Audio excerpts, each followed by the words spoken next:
because what you're gonna say of why it's on your phone is an excuse of why it's there. You are married.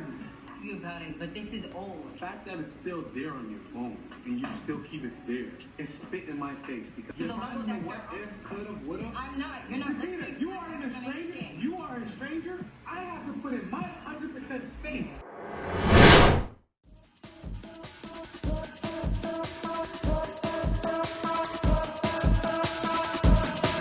Hey everyone, it's Marabelle Blue with a new Marabelle Blue Unfiltered reality TV version. What was that all about with Olajuwon? Are you scared or what? Before we get into it, I want to thank everyone for coming and visiting my channel. And please consider subscribing to my channel. I'm trying to get into the habit of saying that all the time. Hit the like button, it definitely helps with the algorithms. My take on this whole reality TV thing is very different from what other people are doing. I'm not saying that they're doing it wrong, but I like to consider myself a little bit more entertaining, a little bit more sarcastic, and probably a little bit more mean. And of course, I always include my personal experiences. So I'm going to tell you now that shit show will come up in some form or another because after my own personal experience, I have to talk about what's going on in these relationships. We're going to be here for a while. So, like I said, um, definitely consider subscribing if you enjoy reality TV and you enjoy sarcasm. I have put one, two, three, four. Okay. So, of course, the four represent the couples. And it's crazy because I found myself as I was making notes that Mike and Jasmina literally were like two cards. The more I started to write, the more issues came up. As you can see, Steve, what am I talking about? Katina and O, as everyone refers to him. Mark and Lindsey probably have the thickest cards here, but I'm going to try and get through all of them as fast as I can. So let's get started with Mike and Jasmina.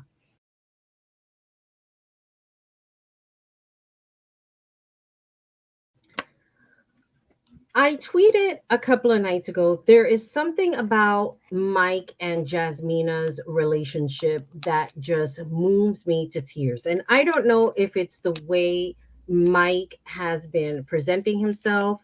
In the last two episodes, they were talking about celebrating their 30 days.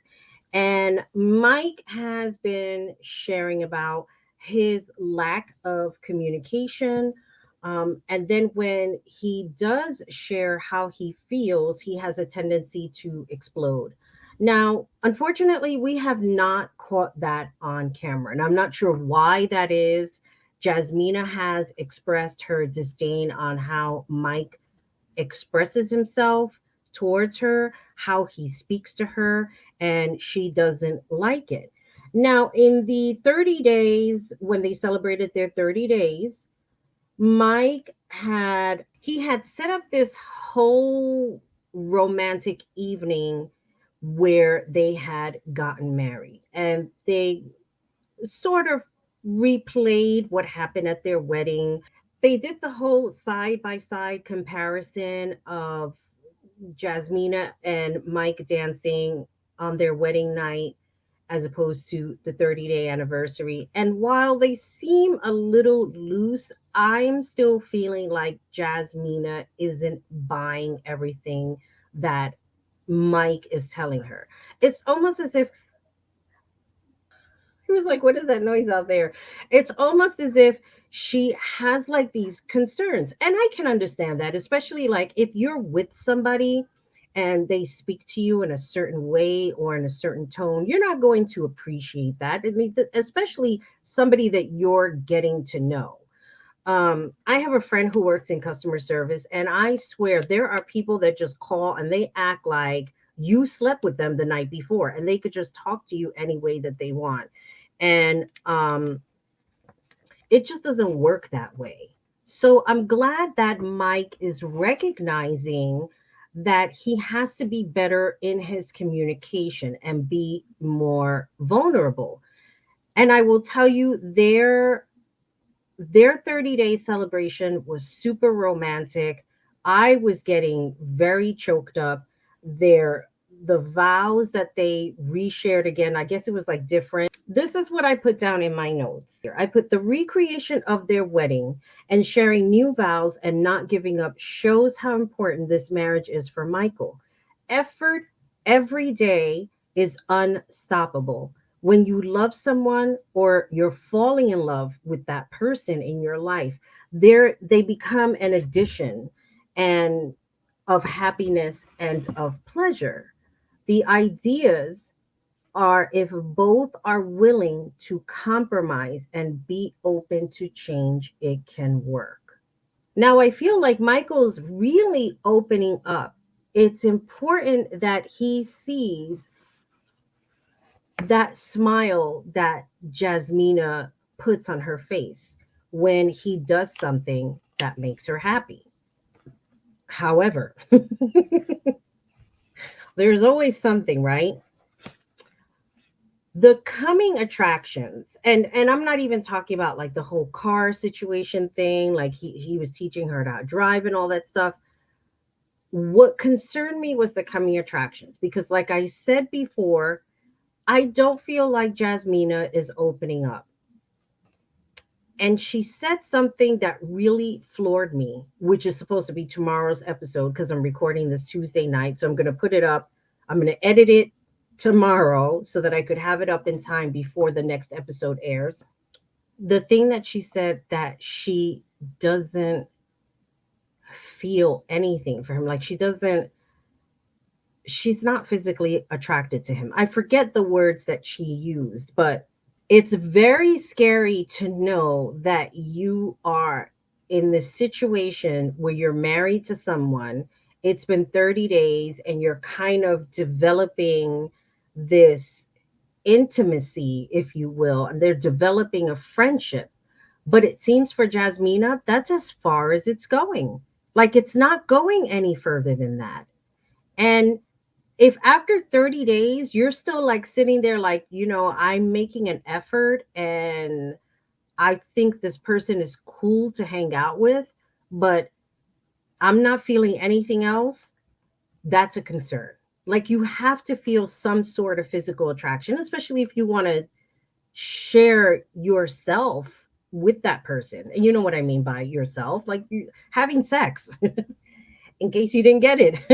If you do not have that physical desire to be with that person after 30 days, something isn't right. And for Jasmina, I'm not saying that she's wrong. She really is making an effort. In comparison to Chris and Alyssa, where she made zero effort whatsoever. And again, like, we'll never know. We can always speculate what was going on in Alyssa's head when she saw Chris for the first time. She married him. I don't even know why she went through that. It's like, why would you go through that if you didn't have any type of attraction in the first place? Like, I don't know. I really don't know. Is there such thing as love at first sight? Yeah. Yes, I can attest that I did feel that way for somebody, but unfortunately, that relationship didn't work out. However, just because you meet somebody and you don't have that instant love, so to speak, it doesn't mean that it's not going to grow over time when you spend time with a person. And that's the part that I believe. Like the more you spend time with somebody, the more you start to develop feelings for them. And if she's in a situation where she's spending more time with him and she's not feeling anything, it's time to reevaluate yourself and if you want to be in that relationship. Like I cannot see myself spending that much time with a person and not feeling something, not feeling like a physical attraction. I have been in a situation where I was spending a lot of time with somebody and I was feeling things and then some. Let's just say that It feels good to feel something and then some. Okay, enough of that. Let's move on to Steve and Noy.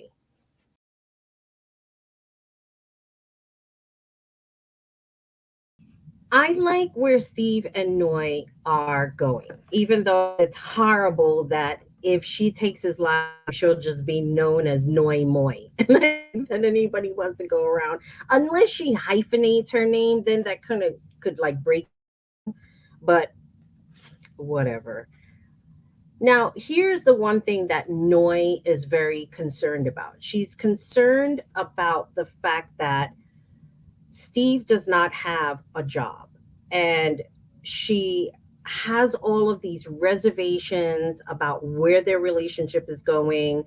And one of the things that Steve brings up, and it's a very, very valid point, is when you get upset, don't start running on social media, don't start running on Instagram and start exploiting your relationship to other people. Now, she doesn't use his name or anything like that. But at the end of the day, this is what I wrote in my notes. Steve is right. Relationships don't need to be displayed on social media because when that happens, you open the door for your relationships to be scrutinized by others.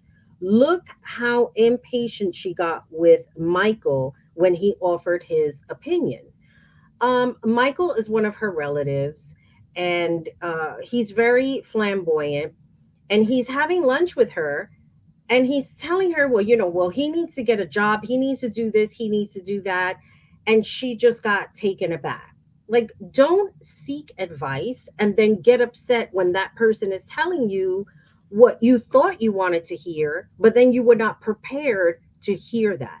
Okay, yes, Steve does not have a job. We get it. For whatever situation that he had, he is, I believe he's a sales engineer. So it's not like he can't get a job. But my whole thing is, it's like, well, what if he was freelancing? What if he was working for himself, a contract employee?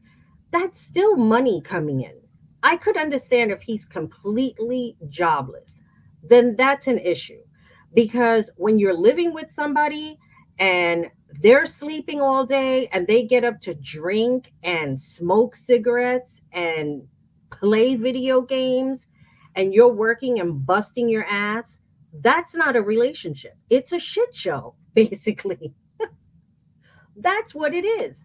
Nobody wants to be involved with a lazy ass, ugly person who does nothing all fucking day long and then expects you to support their stupid ass habits. There were things that I gave up in my life, and I'm not going to be spending money again on some loser who just decides, well, she's the one that's making the money, so I don't have to do anything. That's not the way it works. Not now and not ever.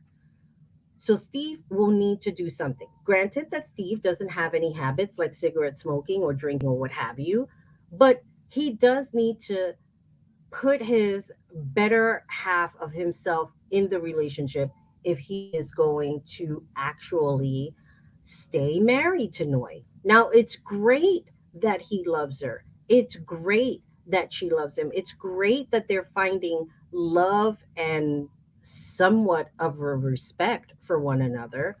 But I don't see this relationship lasting if he doesn't make real changes. It's almost as if when they talk about him getting a job, he kind of puts this face. There are times that he has a poker face, but then the job face, it's completely different. He has like some kind of phobia for working. Like, what kind of money is he making now? Is he working independently? Again, it's not like Steve has to find a permanent job. If his idea, if his profession can take him to do contract work where he can make really good money as a contractor or a freelancer working through an agency, whatever the situation is, Noy wouldn't really have to worry about her finances. The other thing is the sarcastic comments that she makes. And in a relationship, That's where I would put my boundaries on. Yeah, I could be sarcastic any other day and joke or whatever, but it's not nice when you're with your partner and you say vindictive things that are obvious, especially if you're trying to work things out. Like he's talking about her sharing the chores and stuff like that. And she goes, "Well, I'm working all day. Like, what are you doing all day? You're not doing anything. Like, you should be able to do that." I don't know. Something needs to be turned out with whatever it is that's going on. Because my thing is if Steve starts working and the chores are not getting done for whatever it is that needs to get done, is she going to find another reason to be upset with him? And then go run to Instagram and put up these posts about, well, you deserve better and you need to do better. And if somebody told you that you're not supposed to deserve that, well, they're lying. And you're like all of these little anecdotes that don't. What are you doing there? Hey everyone, just a quick break to talk about Servebox. Servebox is a store I started that includes great products such as CBD and hemp lotions, spa shower gels, just CBD brand products, and for all of the mystical and spiritual products, which includes crystal gems, tarot readings, and much more. Connect with servebox.com and try out your new products today. It's all a gift in a box.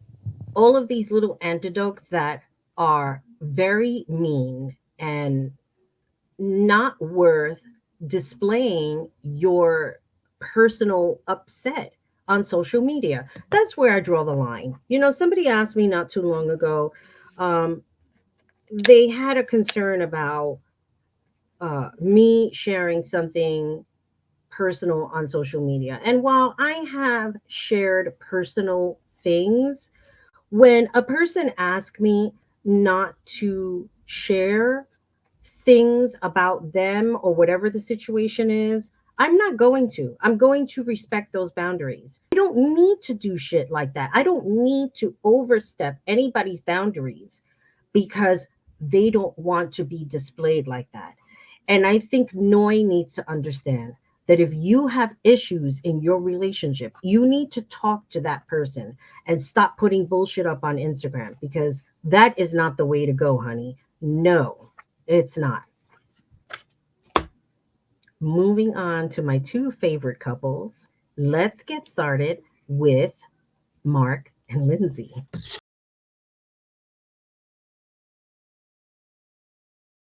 Maybe three and a half because I didn't fill up the whole. Well, you can't see it because it's blurry, but I didn't fill up the whole thing for for them, and I'm probably just going to keep it because the next episode is coming up, so I get to write more. These were my notes on Mark and Lindsay. Mark is looking for a job and he's trying to find something that's going to be convenient for him. And I get that. Everybody wants a job where the commute is convenient, the hours are convenient. You don't want to spend a whole day at a job. Once upon a time, a job was like 9 to 5. Now the companies want you to spend hours upon hours there. And I'm not the one. I'm one of those people. I do not want to be there at 7 o'clock in the morning, and I don't want to be there until 6 o'clock. I don't like your fucking ass that much for me to be there all day long. That's the way I feel. But in Mark's situation, this is what he shared, and this is what I wrote in my notes. Mark, I guess his job had told him that he can come back anytime after filming was over. So they seem pretty flexible. They understand his situation and they're like, come back after you're done. So on my notes, because it just seemed that Lindsay was stating her concerns and then Mark was stating his concerns. And it's almost as if they were not listening to one another. Mark says, I need to be working, that a family and whatever it is and children can wait. And then Lindsay's like, well, while you're looking for a job, like, why don't you get to know me? Like, I need to know things about you and you need to know things about me. It's crazy in the sense that they are not paying attention to each other. Now, remember, when they celebrated their 30th day anniversary, I guess Mark had created like a camping. They really weren't camping, like for real, for real. It's kind of like a make believe camping kind of a thing. They took out the basket of the pictures and then they were viewing a video of the wedding when they got married. And Mark became, he was just overcome with emotion. He was crying. He was telling Lindsay that he'll always protect her, he'll always be there for her. And I'm like, wow, maybe he got a rude awakening with this wedding. Maybe something happened. It opened up his eyes and he's feeling different for her now. And it's like the next day, here we are back to normal, back to arguing, back to being disagreeable, back to not listening to each other, back to life, back to reality. Y'all know that song, right? It's not working out. No, no, no, no. It's not working out for them. They are not in love. And that's one of the things that Mark says. Mark says he's not in love with Lindsay and she is not in love with him. Now, remember in Puerto Rico when they were on their honeymoon that she had announced to all the ladies, I love him. He's the one. I mean, you were with the guy for like a freaking day. And now you're talking about that you love him. But then when they were at the bowling alley a couple of weeks ago, didn't she say that he had like shriveled up balls? What kind of a relationship is this? There is no respect whatsoever. She's always done. I'm done. I'm done. I'm not going to deal with you. I'm done. And then the next day, everything's fine. That's not a relationship, guys. It's just a hot mess. The problem with Mark and Lindsay is the romance is short lived. Once through the reality and compromise set in, they argue. They can't come to a compromise. And even Lindsay made a valid point when she's like, oh, we have this whiteboard. He was the one that suggested it. She was trying to follow it to the letter. And then something happened with some outfit that she had bought or some clothes that she had bought. And he put it in the dryer and ruined it. I would be mad too. I'm sorry, but like I have tons of clothes in my closet. And if there's something that I have that gets ruined by my partner, here's my whole thing. This is the way I like to resolve things. When you get involved with somebody, yes, there's going to be compromises. You're going to be living together. You're going to be discovering one another, your habits, and all of that stuff. I do my own laundry. I don't need anybody doing my laundry for me. I'll do it myself. Now, if my partner says, can you do my laundry for me? Sure. But I will ask if there are some things that don't go in the dryer. That way, I'm not ruining their clothes. I don't know what happened with Mark. She did tell him, don't put certain things in the dryer. He did it anyway. And they were having like a big, outlandish argument. Why are they even continuing in the first place? And then on top of that, she schedules this photographer. The photographer is coming into an awkward situation. She has these cats dressed up in these outrageous outfits. One of them doesn't even want to move because they just don't want to be in the outfit anymore. Mark is going ahead and taking pictures. She had walked out. Then she comes back. She took off the dress she was wearing because I'm gathering that that was the dress that she was going to wear for the pictures. I don't even know why they are going through this. I really don't know why.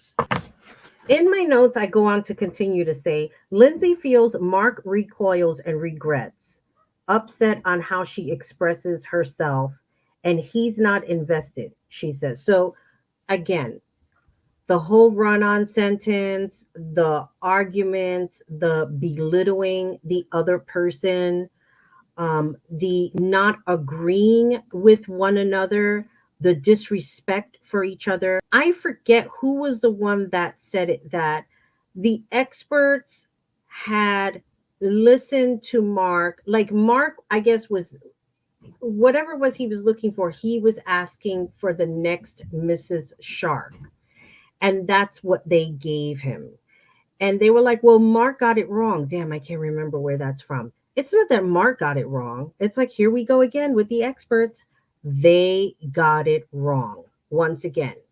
And Dr. Pepper Schwartz, she sits there and she just gallivants the 30 days. And it's such an exciting opportunity. It's like, shut up already with your nonsense. 30 days. When I first got clean and sober, they said 90 days. They said after 90 days, if you do not feel happy, your misery is refunded at the door, which means that whatever your drink, drug, whatever it was that you took, just go back out there because it's waiting for you and all the misery that it's accompanied with it. And clearly, after 90 days, I stayed. Here I am, almost 31 years. What was I thinking? I want to say this in closing. I want to go back to when they were celebrating their 30 days. This is what I said in my notes. I think when they were going through the basket, it was the psychological effect of seeing the weddings, reviewing the picture, and the videos brought Mark to tears. And it was like that psychological effect to bring him back to that moment, right? That moment that was emotional. They had this wedding, they had a party, they celebrated. But again, it all goes back to the reality that this couple is a mismatch big time. If they turn around and say, we on decision day, if they turn around and say, we are going to stay together, I will tell you this: there is no way in hell that they will stay beyond that. If they turned around and said, we're going to stay after decision day, believe me when I tell you that relationship will end before it even reaches 6 or 9 months. I cannot see them staying married on decision day. Mark doesn't like Lindsey. He doesn't even want to be intimate with her. Who wants to be with a person like that? Who wants to be with a person that you meet them and on night one, all of these things happen, and then night two, three, four, five, six, and then months later, and then a year later, they want nothing to do with you in the bedroom? What is the point of staying with a person like that? That's just another shit show situation. Who wants that? Nobody does, not me. Oof. And then, especially if they don't know what they're doing, oh, even worse. Thankfully for me, I'm in a much better situation. Let me be quiet. Let me not say anything. Didn't I say no displaying shit on social media? Let's just put it like this, okay? When you have something good, don't fuck it up by sharing that shit on social media. Even if it's good stuff, that's all well and good, and you're happy and excited and you're fulfilled in many ways that you didn't think that you would in a very long time. But nobody needs to know the inside dirt on what's going on. Dirt, airing laundry or whatever, dirty laundry, clean laundry, whatever the situation is. When you have something good, just keep it to yourself. Don't tell anybody. Yeah, do I like to brag a little bit? Of course I do. Do I like to say that I'm having the time of my life? Of course, but I'm going to leave it at that. Let's get into our favorite couple, Katina and Olajuwon.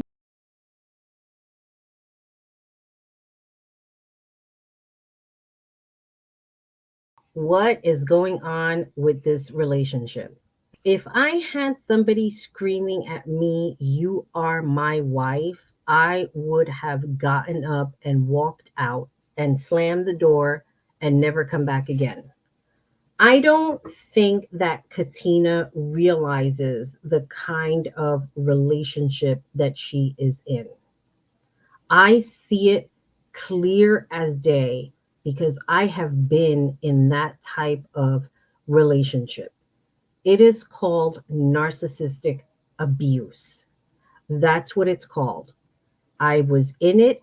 I recorded a video not too long ago. I was crying my eyes out. I'm still undecided on whether or not I want to share it, because not for the idea to gain attention, because that's not what I make videos for, but more for other people to realize when you're in a relationship with somebody, that person should not be abusing you on any fucking level whatsoever.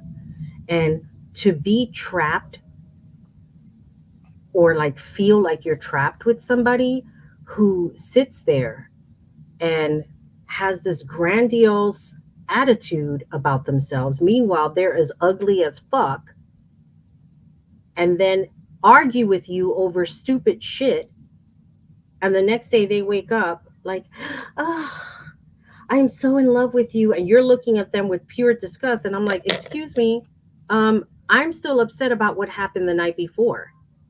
And they stand there, I don't know what you're talking about, and walk away. Mm-mm.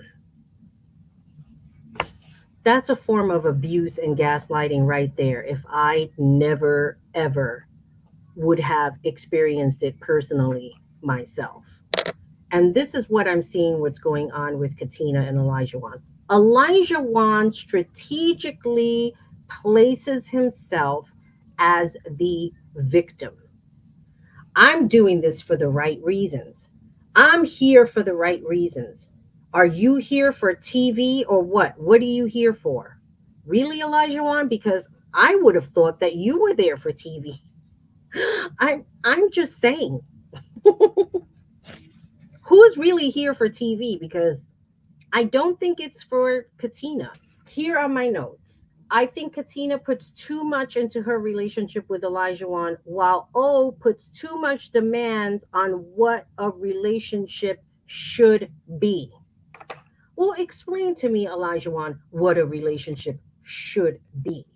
That woman that is cooking and slaving away for you, making sure that your house is neat and clean. Because I'm going to guess if this marriage continues, she's going to move in with him and not make her feel like that is her home too. Because I could just see it now. This is my house and you are my wife. That's exactly what he would say. Going back to the episode of the 30 days. Now, while everybody got to celebrate their 30-day anniversary individually, towards the end of that episode, they all got together to have dinner and talk about how they celebrated their 30 days, where everybody's at in their relationship. And Elijah had changed his tune on his way there and throughout the whole day, or however long it takes for them to record all of this stuff, because I'm gathering it's a couple of days. Um, they were fine. They get there and he has a different attitude. He mentioned when they got to their turn and Katina was talking about how they're in a good place and communication, et cetera, et cetera. Elijah's like, well, I found something that really disturbed me and I'm not going to talk about it. So now he has everybody uncomfortable. What the hell is going on? I thought everything was fine. And Katina's like, well, what are you talking about? Well, I don't know if you want me to bring it up here or we could just save it for later.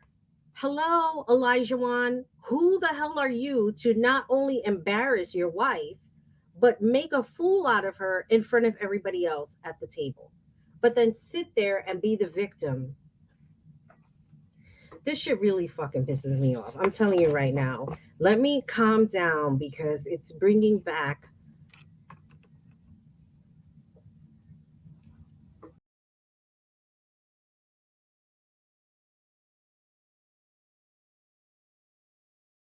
when I see something happening like that, it's really disturbing to see a person take advantage of another person that way.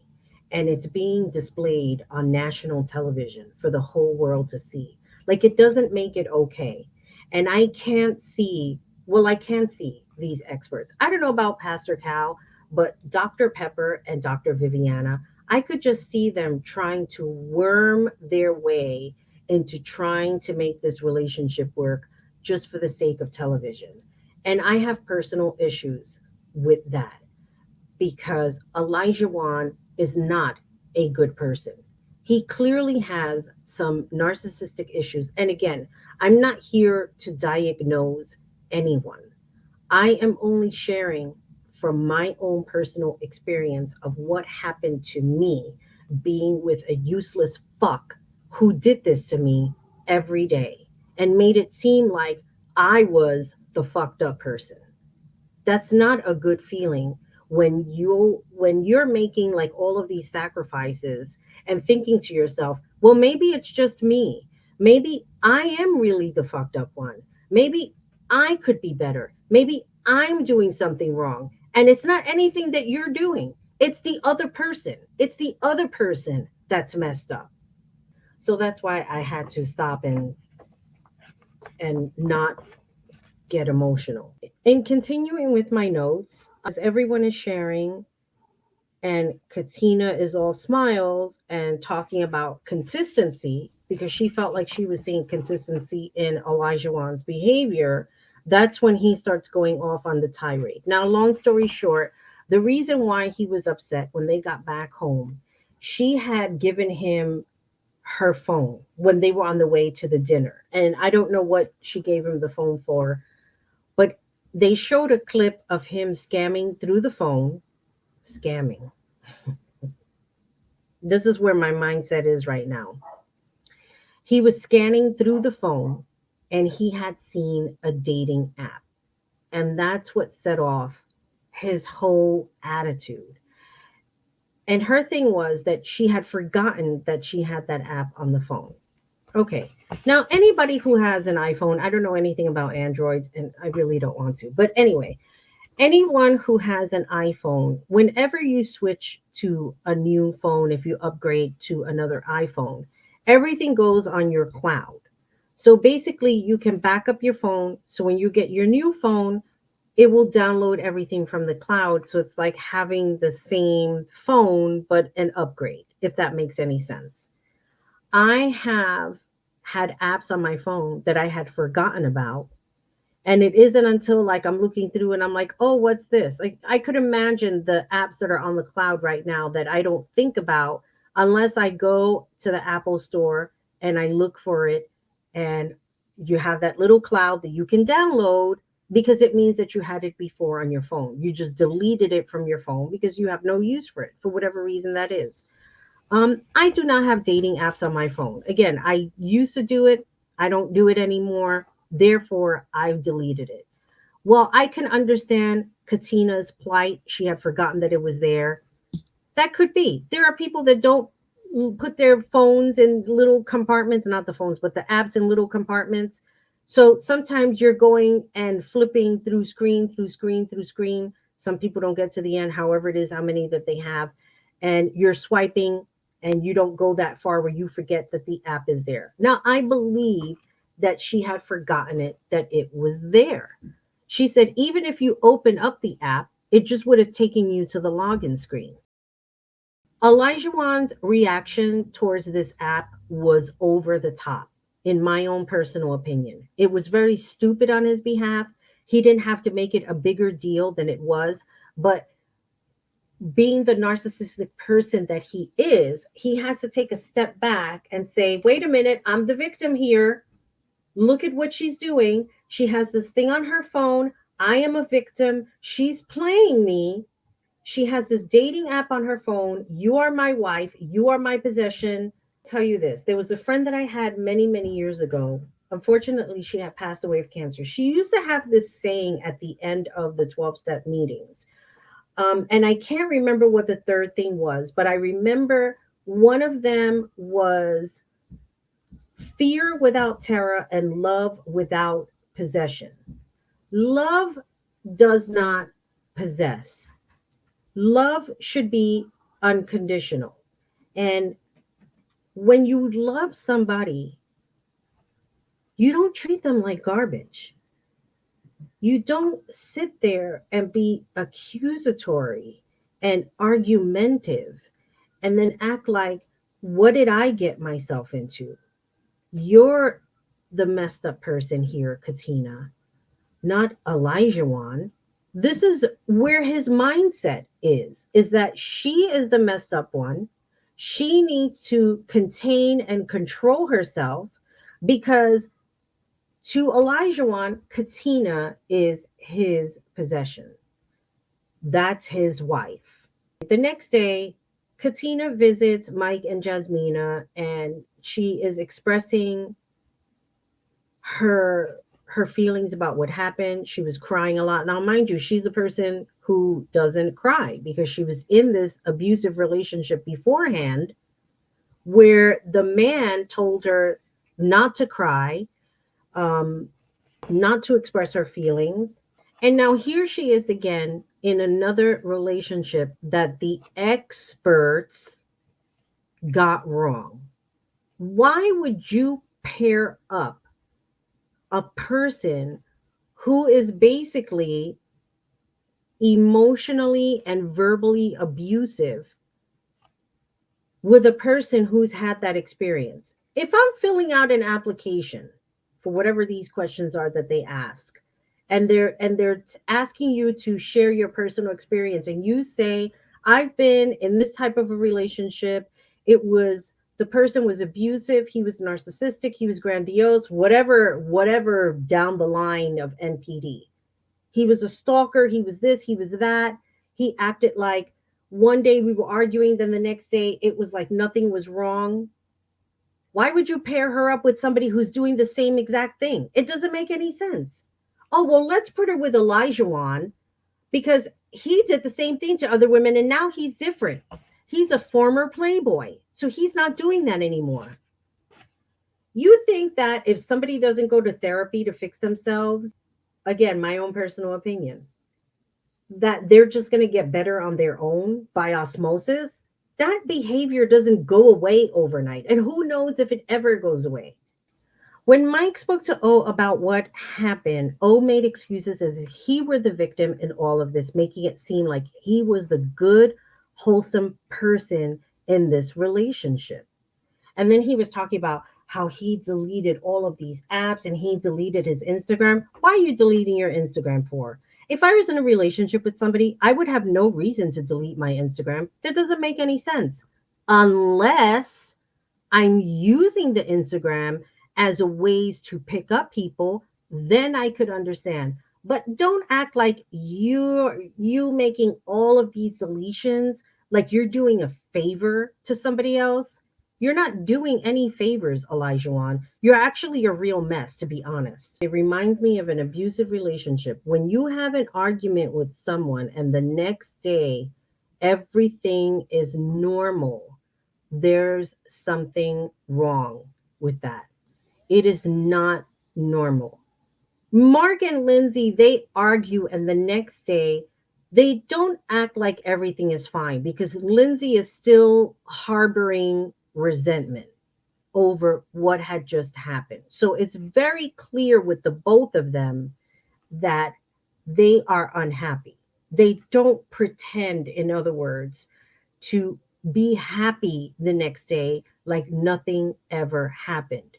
Whereas Katina and Olajuwon, he acts like, well, now that I've got my wife straightened out, everything is back to normal. That's not the way it fucking works, dude. This relationship is not about you. This relationship is supposed to be about you and Katina building a life together and having some form of balance. And if you're not having balance in your relationship, then what the fuck are you in it for? You could tell I'm upset because when I'm upset, I use the F word too much. So I apologize in advance if anybody gets offended. Now, here's the thing that bothered me in closing with this. When they talk about the next day, like they're using, I guess, their own phones to record or whatever, this is what I wrote. Katina continuing to apologize again doesn't resolve anything. Yeah, I said sorry again. I'm going to say it out loud. I'm really sorry for what I did. I had forgotten the app was there in the first place. Why are you apologizing? She didn't do anything wrong. I could understand if he clicked on the app and the app opened up to a profile that was probably accurate and maybe she had recent pictures or what have you. Yes, that would garner being upset. They are married in a committed relationship.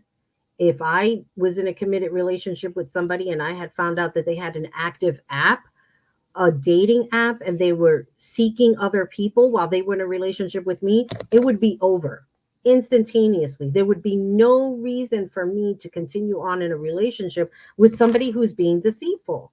End of story.